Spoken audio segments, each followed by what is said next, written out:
Bonjour.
Ton micro est désactivé, c'est bon. Bonjour à tous, est-ce que vous m'entendez? C'est bon? Oui. Oui. Très bien. Oui. Donc, Oui. bonjour à tous et merci d'être tous présents. Je suis Laurence Lefebvre, sous-directrice de la réussite et de la vie étudiante et j'ai grand plaisir à ouvrir ce webinaire. Un petit point d'introduction pour vous dire et dire à l'ensemble des participants d'où vient la nécessité de faire cet événement. Vous savez que il y a eu le 16 novembre 2021 un séminaire sur l'organisation de la CEVEC. Ce séminaire faisait suite aux restitutions de diverses inspections générales concernant l'appréhension, l'usage et le suivi de la CEVEC.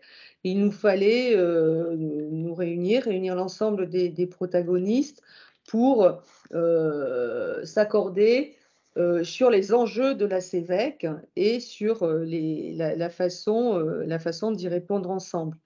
Donc, je rappelle que le premier enjeu qui était très important, c'est de répondre à la nature de la CEVEC. La CEVEC est une taxe affectée aux établissements. C'est donc un impôt dû par les étudiants qui doit être dépensé par les établissements d'enseignement supérieur avec les étudiants. Un tout petit point, et les spécialistes en droit public pourront compléter. Une taxe affectée, c'est une dérogation à la règle de la non-affectation des ressources publiques aux charges publiques. En principe, un impôt revient à la représentation nationale et c'est le Parlement qui doit décider de son utilisation. Avec la CEVEC, il y a une dérogation à ce principe-là. Et la dérogation à ce principe-là, elle ne peut reposer, et elle repose sur un lien de confiance, en fait, entre la représentation nationale et ceux qui gèrent la CEVEC, c'est-à-dire les établissements avec les étudiants. Donc, le premier reproche que les inspections générales nous ont fait et que la directrice dont la directrice de la DGCIP vous avez fait part, c'est que collectivement, nous n'avons pas suffisamment au démarrage de la CEVEC pris en compte la nature même de ce que c'est. La CEVEC, ce ne sont pas des crédits du programme 231 qui sont donnés aux établissements. Ce sont chacun des établissements doit être gestionnaire et dépositaire d'une certaine manière une partie de la représentation nationale. En tout cas, il y a une délégation, il y a cette délégation-là qui fait que les établissements avec les étudiants doivent utiliser la CEVEC dans son objet législatif et dans l'esprit de la taxe affectée pour les étudiants. Voilà. Donc ça, c'est le premier point. Le deuxième élément découle du premier, c'est que compte tenu de cette nature sur laquelle je viens d'insister, il est totalement indispensable que le ministère, là, avec les établissements, avec les rectorats, puissent rendre compte de l'usage de la CEVEC. Et nous ne garderons collectivement la CEVEC que si nous réussissons à mettre en confiance les parlementaires, la représentation nationale et plus largement l'exécutif, sur le bon usage de la CEVEC, conformément à l'esprit de sa loi. Voilà. Et donc ça, c'était vraiment les préalables de ce séminaire, de ces séminaires nationaux. Il en résulte 2 évolutions. J'ai vu que parmi les questions, il y avait des questions sur quelles évolutions. Une évolution qui va arriver très très vite et que vous avez peut-être remarqué, il ne revient plus au niveau national à la ministre d'établir une circulaire nationale, une circulaire annuelle d'orientation de la CEVEC, puisque chacun des établissements est délégataire de l'usage des crédits de la CEVEC. Donc, première évolution réglementaire qui va arriver prochainement et qui est d'ores et déjà dans les faits. Vous n'avez pas reçu cette année la circulaire annuelle d'orientation concernant la CEVEC, car il n'y en aura plus. Et donc, cette suppression sera prochainement consacrée par un décret. La deuxième évolution, et découle de mon deuxième principe, c'est qu'il est nécessaire de rendre compte.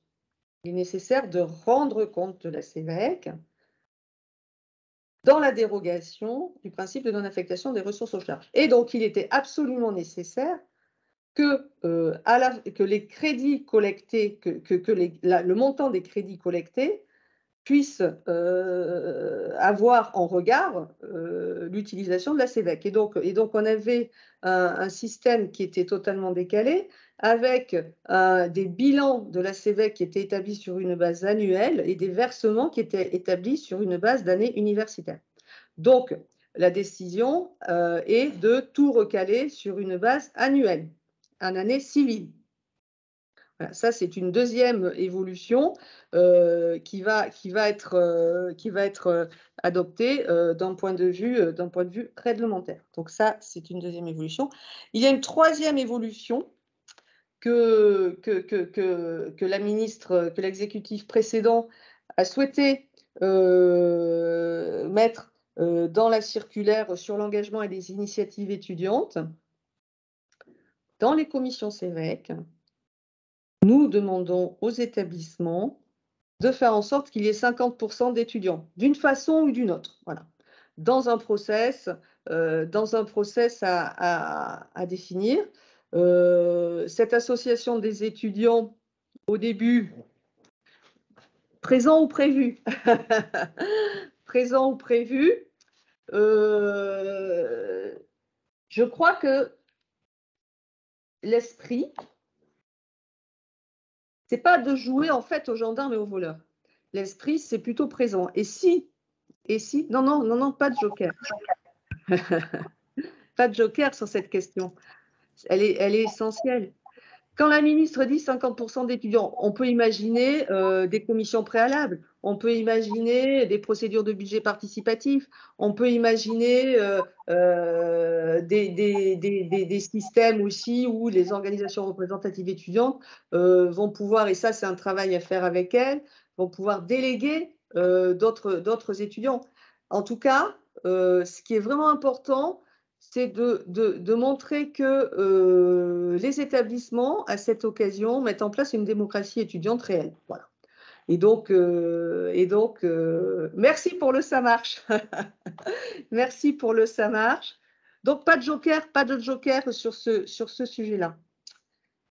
Et donc, ce qui a été, donc, 3 évolutions, et à l'issue donc de ce séminaire, l'ensemble des participants se sont dit qu'il fallait continuer à travailler ensemble autour de 2 axes.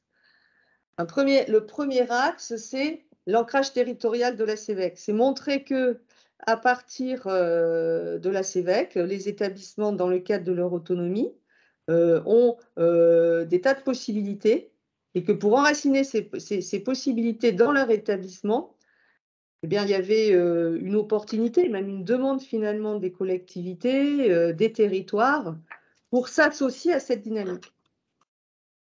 Nous avons donc pris collectivement une première décision qui est de faire ce webinaire sur l'ancrage territorial de la CEVEC qui n'est pas simple. Et nous avons pris une deuxième décision qui correspond au joker que je n'ai pas pris. Pour que tout fonctionne, il est absolument nécessaire de travailler collectivement sur la participation des étudiants. Et donc, nous avons l'objectif, et même à l'époque, la demande de la ministre, de faire un second webinaire. Nous avons l'objectif de faire un second webinaire autour de la participation des étudiants à la CEVEC. Et là, on va se donner un petit peu de temps et l'idée, c'est qu'on ait ce deuxième webinaire au premier trimestre de l'année prochaine. En tout cas, il faut s'y atteler. Il faut s'y atteler.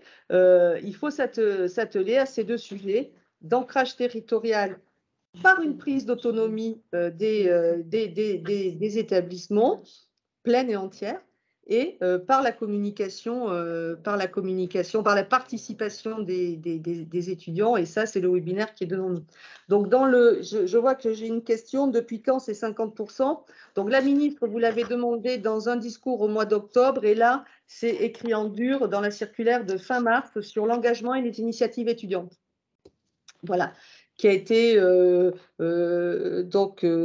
adopté à l'unanimité, enfin, avis unanime au CNESER, en tous les cas.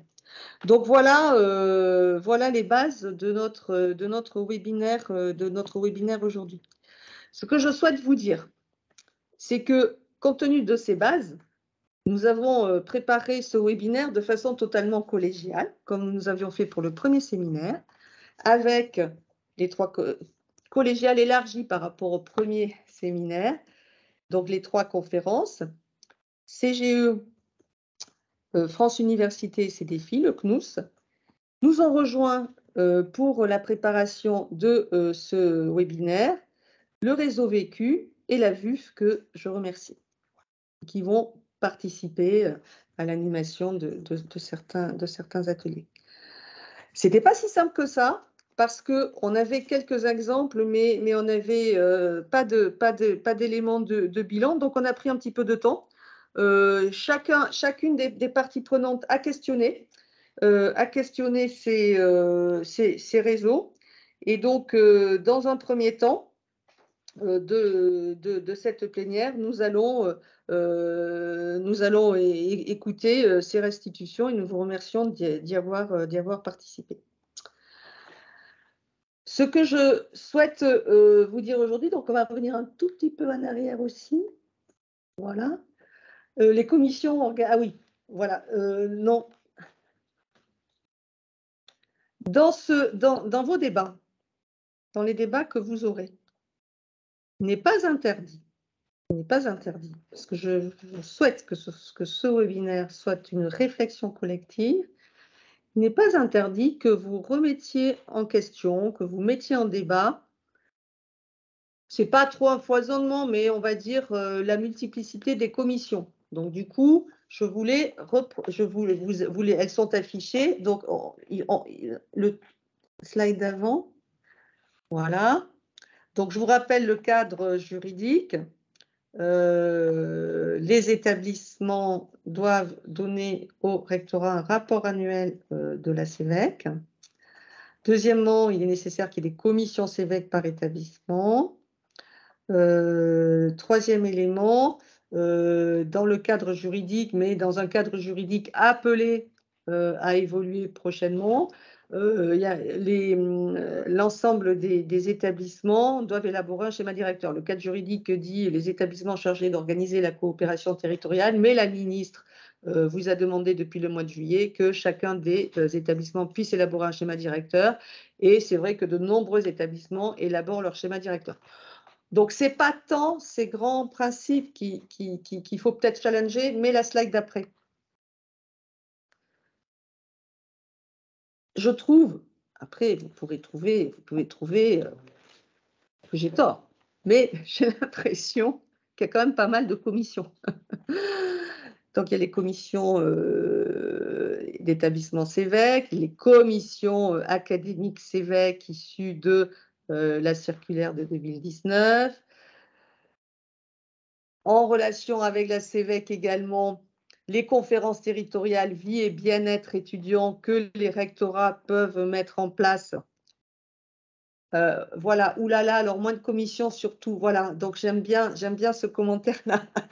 Commission territoriale vie et bien-être étudiant, atelier de la vie étudiante aussi, on a repéré certains ateliers de la vie étudiante et on a repéré aussi que les rectorats, certains rectorats, donc on en a repéré 3, mais il y en a peut-être plus, mettent en place des schémas territoriaux de la vie étudiante qui ne sont pas trop des schémas au sens d'une planification, d'un objectif et d'une planification, mais qui sont plutôt des démarches en fait d'accompagnement de l'élaboration des schémas par les établissements. Et donc, je pense que il est intéressant de pouvoir imaginer de challenger ces organisations ou de mieux les encadrer parce que les commissions à 150 ne sont pas forcément productives. Donc, une personne là se sort les mots de la bouche. Voilà. Donc, j'en finirai là sur ces premiers points. Juste pour vous dire que sur la base de ces travaux, donc vous allez, après, on va échanger. Donc, après mon intervention, il va y avoir les 3 présentations des questionnaires. Et puis, vous allez vous réunir en atelier. Le premier atelier sera consacré aux complémentarités entre les acteurs pour optimiser l'usage de la CVEC. Donc là, on voit bien le lien avec ce que j'ai dit à l'origine, hein, vraiment les établissements à la manœuvre et avec la possibilité de se saisir de ce levier de la CVEC pour faire sens avec le territoire. Deuxième atelier, comment là, à l'intérieur là de l'établissement, les actions de la CVEC peuvent profiter à la politique de vie étudiante. Et donc là, je pense que vous allez commencer à effleurer le webinaire dans 6 mois sur comment associer les étudiants, pourquoi viennent-ils, pourquoi ne viennent-ils pas, enfin, voilà, tous ces sujets-là. Et dernier élément, la communication autour de la CVEC, parce que ce n'est pas si simple. Ici, c'est notre métier, mais profondément, on est convaincu que la CVEC est un bon outil, que c'est un bon levier pour la vie étudiante. Mais pour autant, c'est un impôt et donc c'est parfois contesté par ceux qui payent l'impôt, par les étudiants, ça vous le savez. Et donc, on pense qu'il y a vraiment un enjeu de communication autour de la CVEC, à la fois dans la perspective d'associer des acteurs et dans la perspective de rendre cet impôt le plus acceptable possible, comme tout impôt. Voilà pour ces éléments de présentation. Ce que je vous propose, c'est de passer la parole à la première restitution, donc des 3 conférences. Je ne sais pas comment vous voulez vous organiser. Solène, Thomas, Nicolas. Bonjour, oui, c'est Thomas qui devrait commencer à présenter. Alors, moi, je vais couper mon micro et je laisse la parole à Solène Quéré de la CGE. À Thomas, du coup, qui va commencer à présenter. Merci. Bonjour à tous. Du coup, peut-être la slide suivante, si c'est possible. Merci. Donc voilà, donc on a interrogé avec les 3 conférences l'ensemble de notre réseau d'établissements pour avoir un petit peu, voilà, avoir un petit peu les chiffres de la réalité du terrain. Donc je vais passer très rapidement. Voilà, donc on a interrogé évidemment pour savoir quels établissements avaient répondu. Donc, vous avez la répartition qui s'est affichée sur votre écran, donc je ne m'y attarde pas. Logiquement, évidemment, beaucoup d'établissements universitaires ont répondu et puis après, évidemment, pas mal d'écoles et nous avons quelques regroupements, également qui ont, répondu, à cette enquête. Slide suivante, merci. Donc alors, au niveau des établissements qui sont affectataires de la CVEC, bon, il n'y a pas une grande surprise dans les chiffres que vous voyez, hein, les universités ont très largement répondu qu'elles étaient affectataires de la CVEC. Et ensuite, évidemment, c'est un peu plus variable selon les types d'écoles. Ensuite, on passe donc sur, oula, ça va un peu vite. Oui, voilà. Donc alors ensuite, concernant les commissions, territoriales, donc là, les chiffres sont un peu plus variables, mais c'est pour une raison assez simple.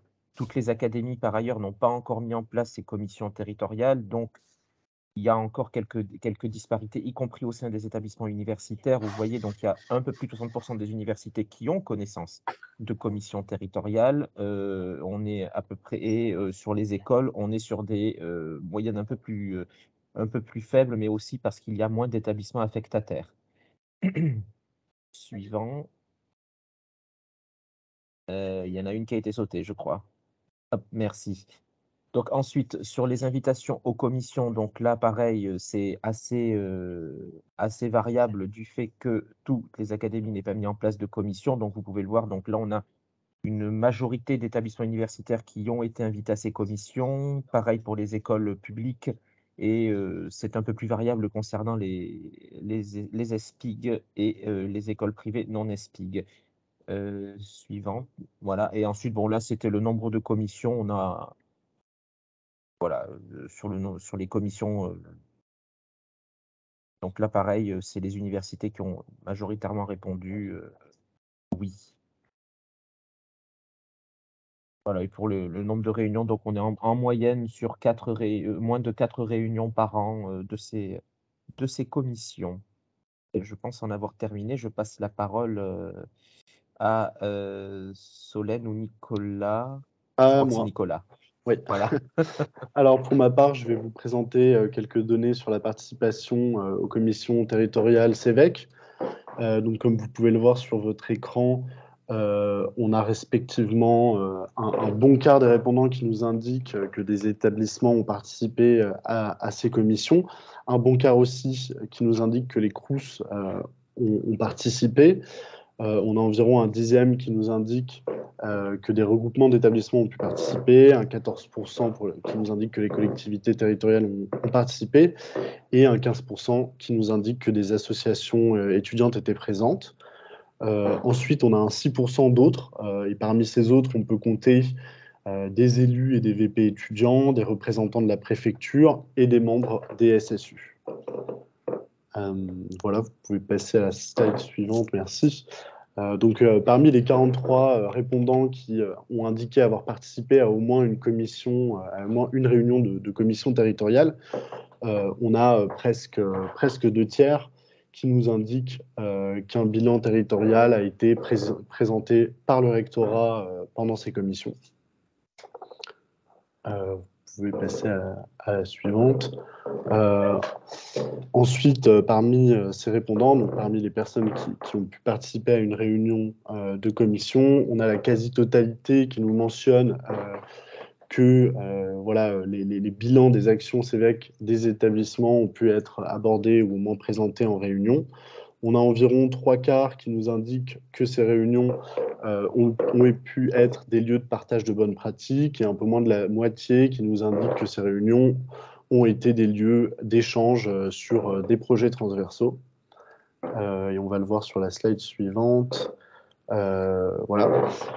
Parce que, en gros, près d'un tiers, pardon, des répondants nous déclarent avoir travaillé pendant ces réunions de commissions territoriales sur des projets inter-établissements. Et parmi ce tiers de répondants ayant travaillé sur des projets inter-établissements, on a environ 80% qui nous indiquent que ces projets ont été lancés. Et on sait du coup, grâce à ces données, qu'on peut dénombrer au moins 7 commissions territoriales qui ont débouché sur des projets inter-établissements à Besançon, Bordeaux, Lille, Nice, Rouen, Toulouse et Versailles. Et je passe la parole à Solène qui va finir sur la présentation. Voilà, donc je vais un peu compléter et préciser sur ces projets interétablissements qui ont été lancés. D'après le questionnaire, on constate que les principaux domaines d'action sont la santé et l'accueil, suivis par le sport, puis la culture et le social. Et dans les thématiques autres de ces projets interétablissements, on retrouve notamment aussi la construction d'un schéma directeur ou d'un schéma territorial de la vie étudiante. On peut passer à la slide suivante. Merci. On a ensuite cherché aussi à en savoir plus en fait sur la transmission du bilan CEVEC des établissements au rectorat parmi ceux qui ont participé à une réunion de la commission territoriale. Donc on voit qu'une majorité d'établissements ayant participé indiquent que le rectorat demande bien ce bilan et le plus souvent, c'est une demande d'envoi avant la tenue de la réunion de la commission territoriale. Et pour finir, on a aussi souhaité que les établissements puissent s'exprimer, notamment en matière de recommandations sur l'organisation de ces commissions territoriales de la CEVEC qui sont pilotées par les rectorats. Et donc, sur la base des retours, on a 4 axes de proposition qui se dégagent, avec quelques verbatims que vous voyez à l'écran. Donc, un premier axe, que les commissions permettent en fait le développement d'une plus grande transversalité des projets. Que les commissions soient également organisées au bon niveau territorial, c'est-à-dire l'échelle locale où se déroule en pratique la vie étudiante. Et puis sur la slide suivante, donc on a l'amélioration également de l'articulation des travaux des commissions territoriales de la CEVEC pilotées par les rectorats avec les travaux des commissions CROUS. Et enfin, faire évoluer l'organisation des réunions et la communication de ces commissions, sur ces commissions et ces réunions envers les établissements, avec un focus sur le partage de bonnes pratiques ou en thématisant les réunions, en associant davantage les collectivités territoriales et en tenant compte donc des calendriers des établissements, notamment par rapport à la tenue des conseils d'administration, puisque c'est là où sont fixés les budgets. Voilà pour la restitution de cette courte enquête auprès des établissements et merci à tous ceux qui ont pu y répondre et merci pour votre écoute. Merci à vous. Merci à vous. Donc, sans attendre, je vais passer la parole à Bénédicte de Persin. Bénédicte, est-ce que vous êtes là? Très Oui, bien. je suis là. Qui va vous faire un point d'étape sur ce qu'il en est au sein du réseau des œuvres. Merci. Bien, bonjour à tous et toutes. Je suis Bénédicte de Persin, sous-directrice vie étudiante au CNUS. Et pour ceux qui posent des questions sur qui sont les personnes qui nous parlent, je précise qu'en ce qui nous concerne, je suis en charge du bon déroulement des campagnes de collecte de la CBEC et des calculs de répartition qui permettent ensuite que chaque établissement reçoive la part qui lui revient. Et donc, pour ce qui s'agit aujourd'hui pour le webinaire qui nous concerne aujourd'hui, les questions étaient destinées aux CROUS et portaient sur leurs liens et leurs travaux à destination des établissements non bénéficiaires, puisque c'est l'objet notamment de la part qui revient aux CROUS de financer par la CEVEC des projets à destination des étudiants de ces établissements. Donc, vous voyez à l'écran les questions qui ont été posées aux CROUS. Donc, quelles démarches sont mises en place pour identifier tous ces établissements? Est-ce que vous travaillez en collaboration avec les rectorats sur ce sujet, notamment? Comment procédez-vous pour connaître tous les établissements non affectataires? Dans la slide suivante, vous verrez du coup les réponses des CROUS. Donc, on est moins nombreux, nous sommes 26 CROUS, donc ça va un petit peu plus vite. Donc, j'ai fait une sélection des réponses et plutôt une synthèse puisqu'elles reviennent un peu toutes à la même chose. Donc déjà, la plupart des CROUS s'appuient sur la liste des établissements privés qui est transmise par les rectorats, qui vient donc compléter les informations qu'ils ont déjà par le MESRI, qui fournit la liste des établissements déposants, bénéficiaires et du coup par déduction les autres. Ensuite, beaucoup d'établissements sont, entre guillemets, découverts à l'occasion de visites d'étudiants, d'informations dans la presse, de campagnes de publicité qui permettent de faire connaître les nouveaux établissements. Et certains établissements se signalent directement au CROUS, qui ensuite vérifie dans la base nationale, la base rectorale, le statut des établissements. Donc, vous voyez qu'on vient compléter les informations. Ça reste assez compliqué quand même pour les CROUS de bien cibler et d'avoir une connaissance fine de l'ensemble des établissements. Donc, c'est sans doute un axe de travail pour nous pour améliorer la connaissance des établissements non bénéficiaires. Donc, on pourra répondre, du coup, on verra les réponses suivantes sur la slide suivante. Donc, est-ce que vous travaillez en collaboration avec les rectorats, puisque la connaissance des établissements la plus fine vient des rectorats. Donc, quelques CROUS répondent par la négative, mais la majorité, en fait, travaille en proximité avec les rectorats pour consolider les listes, les tenir à jour. pour mettre à jour aussi des fichiers de responsables CEVEC, avoir des interlocuteurs, se faire connaître aussi auprès des établissements. Quelques CROUS ont un partenariat plus poussé, notamment pour l'usage. Donc, vous verrez d'ailleurs dans les ateliers, ils y reviendront pour ceux qui ont bien voulu y participer, comment faire connaître les actions des CROUS. Donc, certains ont vraiment une politique d'information, des newsletters, etc. Et organisent aussi des réunions académiques régulièrement, au moins une fois par an, pour faire connaître les actions financées par les CROUS. Et puis, du coup, susciter d'autres projets déposés par ces établissements. Alors, du coup, la question, c'est aussi de se faire connaître, que les établissements sachent comment joindre les CROUS, qui contacter. Et ensuite, comment connaître ces établissements? On en revient toujours au même point. Donc, grâce à la base constituée dans l'application CEVEC, on connaît du coup les établissements par catégorie. Et après, comme on l'a dit précédemment, il y a une mise à jour régulière.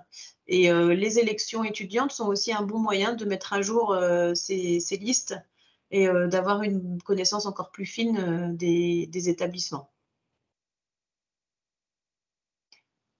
Donc, la série de questions suivantes portait sur le travail, après la connaissance des établissements, comment travailler avec ceux qu'on connaît cette fois.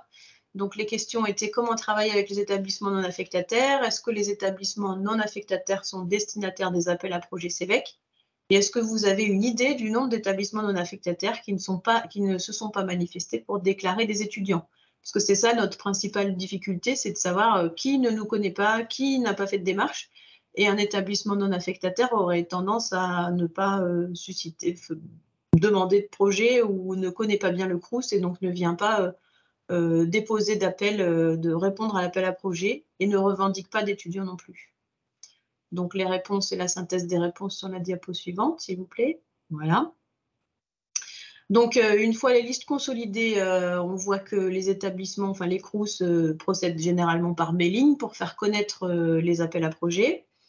D'autres et beaucoup d'entre eux envoient de manière régulière et généralement à peu près par trimestre des mails d'actualité sur la CEVEC pour faire savoir les actualités récentes, les projets mis en œuvre, les appels à projets, la tenue des prochaines commissions. Bien sûr, ils invitent les établissements à participer aux commissions CEVEC. Donc, dans certains cas, pour essayer de varier les établissements et de se faire connaître, on propose du coup un système de siège tournant. Donc, les établissements changent entre les commissions pour qu'on puisse en toucher un assez grand nombre et les faire participer aux arbitrages. Ensuite, les référents CEVEC ont l'habitude aussi de prendre des contacts, font finalement du démarchage par téléphone, cherchent à joindre et se constituer en fait un carnet d'adresses pour avoir des interlocuteurs. Et enfin, des actions CEVEC sont mises en place pour les étudiants de ces établissements et en fait pour tous les établissements en général. Alors, le CNUS fournit bien sûr des statistiques nationales qui permettent de savoir combien d'établissements ont déposé, combien n'ont pas déposé et leur catégorie. Donc, c'est un moyen de savoir, d'avoir une idée de ce qui est du chemin qui reste à parcourir et des établissements connus ou pas encore bien connus et qui ne nous connaissent pas très bien. Et puis, on envisage des évolutions informatiques pour mieux requêter sur les établissements, des liens de proximité avec les rectorats et avec cette base pour essayer de toucher un maximum d'établissements, puisque c'est ça notre objectif. En touchant les établissements, on touche un maximum d'étudiants. Et donc, on va aussi loin dans les territoires et c'est l'objet du webinaire d'aujourd'hui. Et donc, je passe la parole ensuite, je pense que c'est Jean-François Meignier qui reprend. Et donc, effectivement, donc on passe la parole à Jean-François Meignier, qui est chargé du dossier au sein de la sous-direction et avec lequel vous avez déjà, je pense, travaillé. Jean-François. Voilà, alors la DGCIP a organisé une enquête aussi auprès des rectorats sur les commissions académiques CEVEC. En profitant là depuis le début de l'année, il y a un réseau vie étudiante des rectorats que la DGCIP a souhaité mettre en place pour renforcer ses collaborations avec les rectorats autour de la dynamique territoriale de la vie étudiante. Donc, à travers les services, en fait, les délégations régionales académiques de l'enseignement supérieur des rectorats, donc aussi bien en fait en métropole que dans les dom-toms.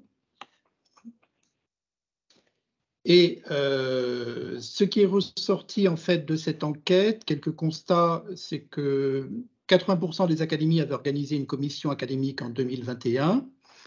Ce qui est ressorti, c'est une bonne collaboration avec les CROUS. On a vu dans la présentation précédente combien c'était important. En général, des nombreux participants dans ces commissions, 75% avec plus de 20 personnes. Et en termes de documentation pour préparer le bilan territorial, en fait, les établissements et les CROUS avaient bien transmis en fait les bilans au niveau des rectorats avant les commissions. Alors pour synthétiser, en fait, je me fais un peu le porte-parole de l'ensemble des rectorats. Ce qui est ressorti en fait comme difficulté qu'ils ont identifiée dans l'organisation des commissions académiques, c'est effectivement l'implication des étudiants. Comment associer des étudiants? C'est souvent en fait des représentants des étudiants des conseils d'administration des CROUS qui sont présents. Donc il y a peut-être d'autres pistes envisagées. Ce qui est ressorti, et donc comme vous avez dû voir, ça fera partie des évolutions, c'est la difficulté pour les rectorats pour dresser en fait leur bilan territorial d'une diversité en fait de bilans des établissements à cause de la temporalité année civile, année universitaire. On l'a dit aussi, c'est le nombre qui pouvait être très important dans les commissions et ce qui complexifie en fait la participation des établissements. Des commissions qui difficilement peuvent intégrer les établissements non affectataires. Et enfin, au niveau de l'implication des partenaires, des collectivités territoriales qui participent plus ou moins en fait aux commissions. Enfin, la plus-value des commissions académiques que les rectorats en fait ont mis en avant lorsqu'on les interroge, c'est que les commissions académiques représentent véritablement un outil pour renforcer le dialogue territorial. Ça, c'est très net. Par rapport aussi aux objectifs de la CEVEC, ce qui est intéressant à travers ces commissions académiques, c'est un objectif de transparence, c'est de pouvoir permettre en fait aux établissements de savoir qui fait quoi et avec quels moyens. Donc ça, c'est grâce en fait au travail de bilan en fait territorial que les rectorats établissent, en s'appuyant aussi sur les bilans des CROUS. Autre plus-value, on en a parlé, c'est ressorti aussi dans l'enquête des établissements, c'est la mise en commun de projets, donc des projets interétablissements, et c'est souvent à travers ces projets interétablissements que les collectivités territoriales en fait peuvent soutenir et s'y retrouvent.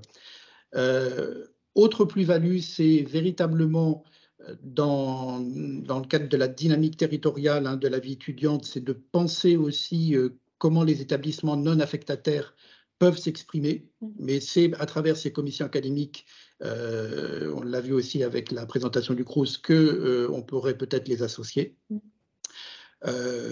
Autre élément, voilà, bon, on aura aussi à travers l'atelier 1 la possibilité d'approfondir.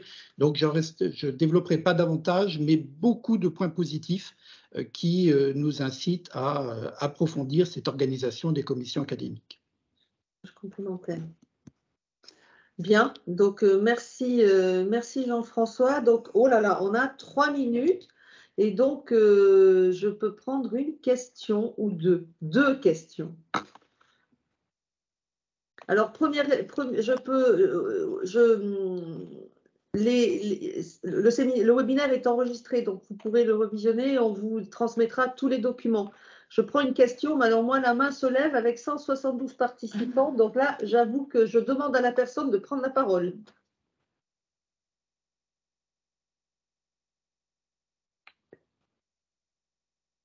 Bonjour, Ludmila Veillard à l'Université de Toulon.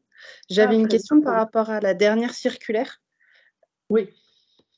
Concernant le FSDIE. Oui. Parce qu'auparavant, le FSDIE, on pouvait voter la délibération pour versement de la subvention en CFVU, ce qui nous facilitait un peu la tâche. Et du coup, nous faisions une liquidation directe ensuite. Mais là, vu qu'il est précisé que tout doit être… Et on rend des comptes de l'utilisation en CA lors des budgets votés et des bilans présentés en CA de la CEVEC. Du coup, là, il faut absolument passer les votes de la FSDIE en CA pour les subventions aux associations étudiantes. On avait du mal à interpréter le texte. D'accord. Bah, posez-nous la question. Donc là, je vois Thomas Ducados à l'écran, donc je vois qu'il est très attentif, comme je le suis. Notre intention commune n'était pas du tout de vous obliger à des process qui vont vous entraver. Et donc, s'il y a une marge d'interprétation sur le texte, posez-nous la question. Je l'avais fait dans le formulaire d'inscription. Oui, mais envoyez un mail à Thomas et à moi, et on vous répondra ensemble, et on pourra circulariser la réponse, parce que vous savez, vous avez rédigé des textes, enfin pourtant on les a fait relire par des lecteurs naïfs, mais bon, à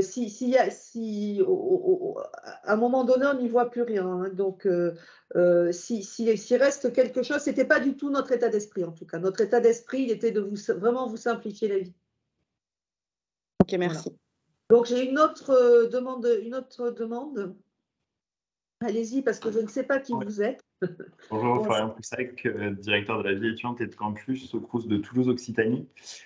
Ma question avait trait à un point que vous avez évoqué qui n'est pas clair pour moi. Il y avait une question dans le chat aussi sur les schémas directeurs de vie étudiante et l'articulation entre les schémas dont la rédaction est réglementairement et légalement à cette date prévu pour un portage commun par l'établissement qui assure la coordination territoriale et le Crous. Vous évoquez une demande de la ministre que je n'ai pas en tête de juillet dernier de schéma directeur par établissement, et ça a complètement à voir avec le sujet de CVEC, c'est-à-dire le cadre stratégique dans lequel on évolue les uns et les autres ensemble, avec les étudiants et les collectivités en sus. Du coup, si vous pouviez juste développer un tout petit peu ou me renvoyer vers la bonne référence sur ce point, je suis très preneur. Merci.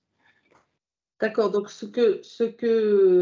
donc en juillet, dans sa circulaire de rentrée, dans son discours de rentrée, la ministre avait demandé, en sortie de confinement, que chaque établissement puisse se doter d'un schéma directeur de la vie étudiante, et c'est ce que de nombreux établissements sont en train de faire.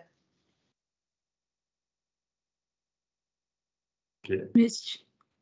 Et pour autant, nous n'avons pas mis les textes réglementaires en accord, et nous n'avons pas non plus fait de circulaire. Alors nous, comment nous essayons, nous regardons ce qui se passe. Nous allons avec le réseau Vécu et puis avec les conférences ouvrir un groupe de travail pour accompagner pour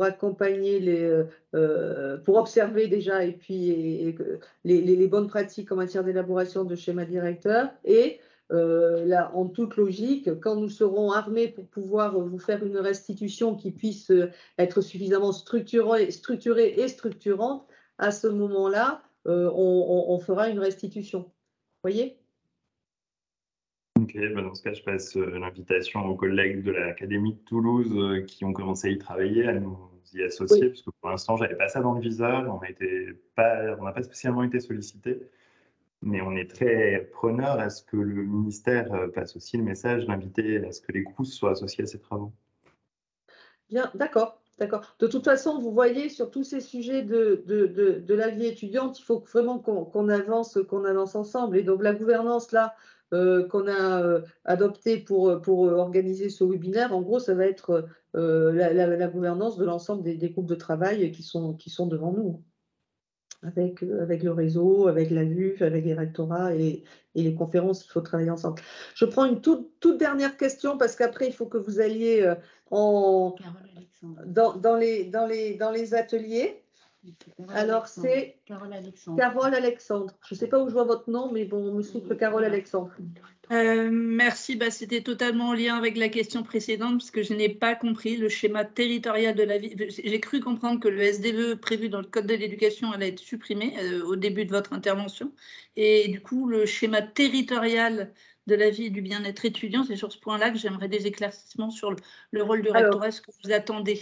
Oui, nous on n'intervient pour l'instant, on vous observe, et ce qu'on observe, dans les académies, dans les régions académiques qui sont parties sur ces démarches-là, c'est qu'en réalité, c'est pas tant un schéma territorial de la région académique de la vie étudiante qui est fait.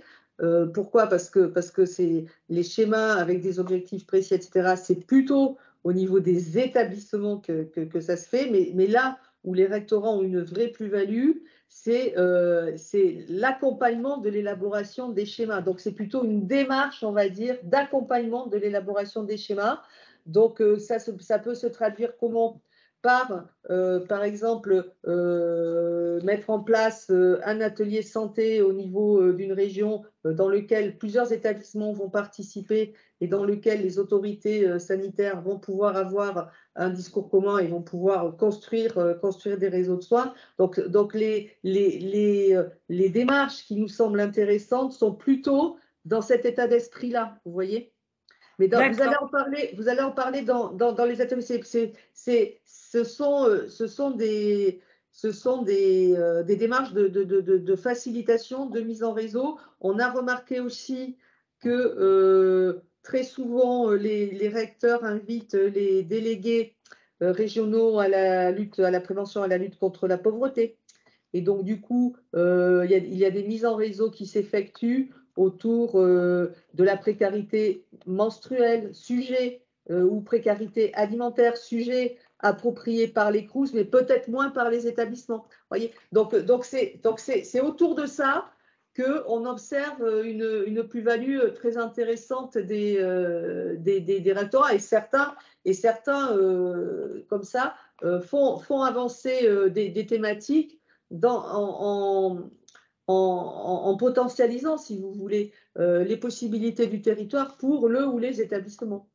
D'accord, mais vous confirmez que les SDVE portés par les établissements coordonnateurs de sites, ça va être supprimé? C'est ce que j'ai compris au début. On ne confirme pas vraiment, ça on ne sait pas. Ça on ne sait pas.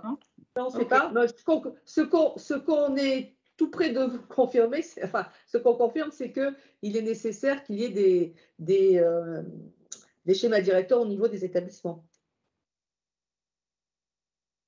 Ça fait beaucoup, j'ai l'impression, je vous vois lever les yeux. En tout cas, il n'y a pas de décision de lever notre nom. Donc, je propose que vous rejoigniez vos ateliers. Je vais remercier par avance les rapporteurs des ateliers. Donc, Benoît Vanzato pour l'atelier numéro 1. Pour l'atelier numéro 2, Aïssatou Sako. Et pour l'atelier numéro 3, Solène Kéré. L'atelier 1 sera animé par France Université et le CNUS, donc j'imagine que ça sera Thomas Ducados et Bénédicte de Persin. L'atelier numéro 2 sera animé par la VUF et le réseau Vécu. Donc pour la VUF, François Laurent Bordet. Et puis, non, je ne prends pas mes notes. Pour la VUF, Alexis Midol-Monet, et pour le réseau Vécu, Laurent Bordet. Ensuite, l'atelier 3, communication autour de la CEVEC. Donc, pour l'atelier 3, donc, animation CGE, CDFI. Et donc là, pour la CGE, l'animatrice sera Aline Faes. Et pour la CDFI, Faes. Voilà. Faes, oui, tout à fait. Très bien. Et pour la CDFI, je ne sais pas. Ça sera non, il n'y aura personne. On n'a pas de représentant cette fois-ci. C'est pour ça que je ne sais pas. CDFI. Donc, j'animerai par moi-même. Je remercie par avance à la fois les animateurs, les rapporteurs et les participants aux ateliers. Et je vous donne rendez-vous en plénière à 16h15. Merci beaucoup. Merci.